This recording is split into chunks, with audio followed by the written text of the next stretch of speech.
பிரியமானவர்களே, இயேசு கிறிஸ்துவின் நாமத்தினாலே உங்கள் எல்லாருக்கும் என்னுடைய ஸ்தோத்திரங்களையும் கிறிஸ்மஸ் நல்வாழ்த்துக்களையும் தெரிவித்துக் கொள்கிறேன். கிறிஸ்மஸ் முடிந்து விட்டது.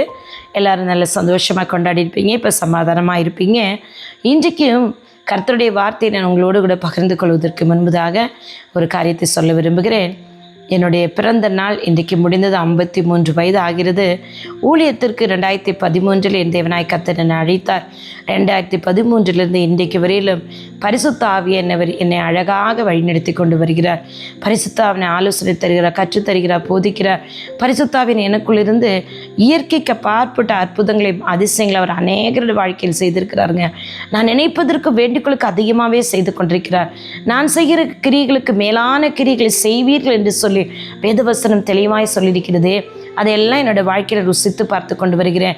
என் கண்களால் பார்க்கிறேன். அநேக அற்புத அதிசயங்களை ஆவியானவர் எனக்குள்ளே செய்து கொண்டு வருகிறார். பிரியமானவர்களே, இன்றைக்கும் ஒரு கதை சொல்லி நான் வேதவசனத்துக்குள் வழி நடத்துகிறேன். ஒரு ராஜாவோட மகனுக்கு திருமண வயது வென்றது. அந்த ராஜாவோட மகன் கேட்டான், எனக்கு பரிசுத்தமான நல்ல ஒரு தாழ்மையுள்ள ஏழ்மையான ஒரு மணவாட்டி எனக்கு வேண்டும் என்று சொன்னவன ராஜா சொன்னாரா, நீ அப்போ கிராமத்துக்கு தான் போகணும். நீ உன்னோட ராஜ வஸ்திரத்தெல்லாம் கழட்டி வைத்து விட்டு நீ கிராமத்தில் போய் உனக்கு ஏற்ற பெண்ணை தேடிக்கொள் என்று சொல்லி, அப்படி ராஜாவோட மகன் தன்னுடைய ராஜ வஸ்திரங்களெல்லாம் கழட்டி விட்டு கிராமத்தில் பெண் தேட தொடங்கினார். அப்படி பெண் தேடின பொழுது ஒரு கிராமத்தில் வயலில் வேலை செய்கிற ஒரு சகோதரி அவர் கண்டு கொண்டார். அந்த சகோதரியோட அன்பை அவர் கவர்ந்து கொண்டார்.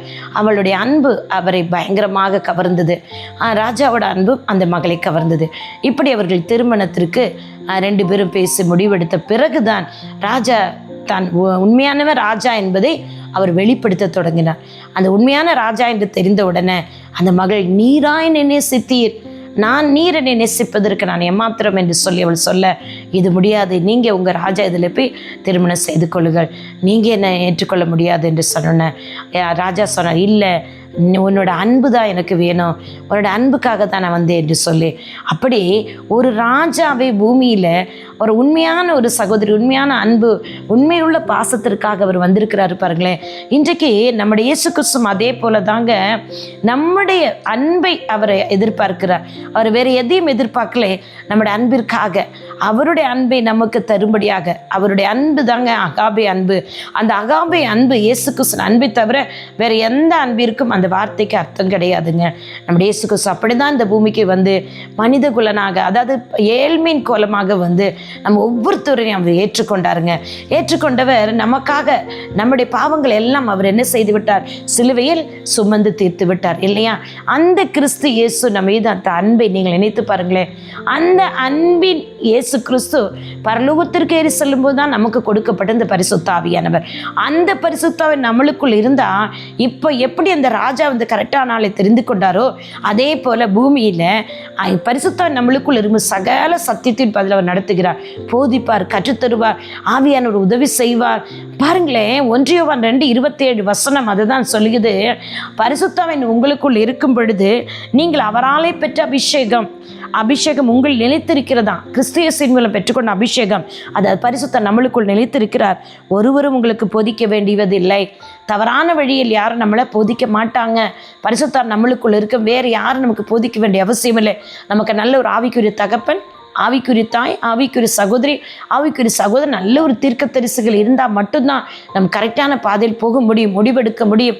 சில நேரங்களில் அவர்கள் சொல்லுவதும் கூட நமக்கு சில நேரம் குழப்பமாக தான் இருக்கும். அப்படிப்பட்ட சூழ்நிலையில் நான் என்ன செய்ய வேண்டும்? பரிசுத்த ஆவியானவருக்கு நம்ம ஒப்பு கொடுத்து உட்கார்ந்து காத்திருக்கும் பொழுது ஆவியானவர் சமாதானத்தின் பாதையில் கரெக்டாக நடத்துவாருங்க. இன்றைக்கு வரைக்கும் ஊழியத்திலும் சரி, குடும்பத்திலும் சரி, ஆவியானவர் எங்களை கரெக்டான பாதையில் நடத்தி கொண்டிருக்கிறார். அவருக்கு அது சித்தமில்லை என்றால் அவர் தடுத்து நிறுத்திருக்கிறார். எங்களுக்கு சமாதானத்தை தருகிறது தான் பரிசுத்த ஆவியானவர் எங்களுடைய வாழ்க்கையிலும் குடும்பத்திலும் ஊழியத்திலும் செய்து கொண்டிருக்கிறார். அநேகருக்கு ஆலோசனை கொடுக்கும்படி ஆவியானவர் எனக்கு உதவி செய்திருக்கிறார். அநேக பெண்கள் சகோதரிகள் என் கூட இருக்கிறாங்க.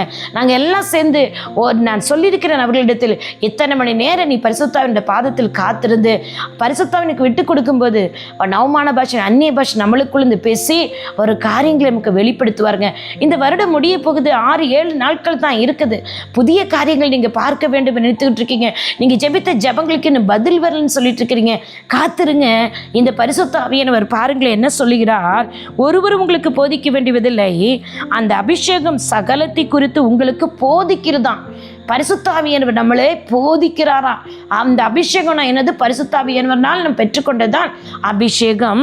அபிஷேகித்த மனுஷன், அபிஷேகத்தை பெற்றுக்கொண்டவர்கள் அடுத்த லெவலுக்கு போவீர்கள். ஆவியானவர் உங்களுக்குள்ள இருந்தால் அடுத்த லெவலுக்கு கொண்டு போய் கொண்டே இருப்பார்.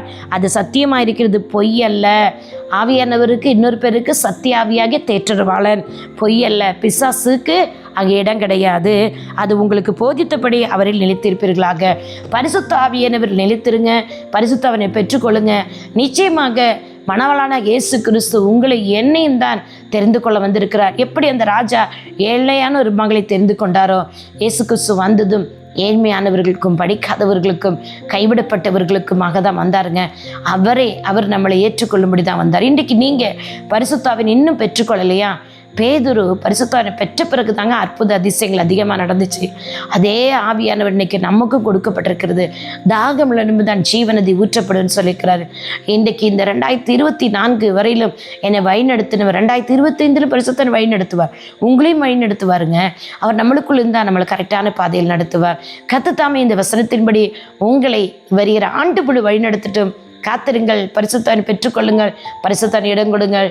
பிதா குமார பரிசுத்த ஆவியின் நாமத்தினால ஒரு விசை கூட உங்களை வாழ்த்தி ஆசீர்வதிக்கிறேன். பரிசுத்த ஆவியானவரை பெற்றுக்கொள்ளாதவர்கள் தாகத்தோடு வந்து காத்திருங்க. நிச்சயமா ஆவியானவர் உங்களை நிரப்புவார். உங்களுடைய சகோதரி Evangel Sheela Rosario. God bless you all. Amen, amen, amen. Praise the Lord.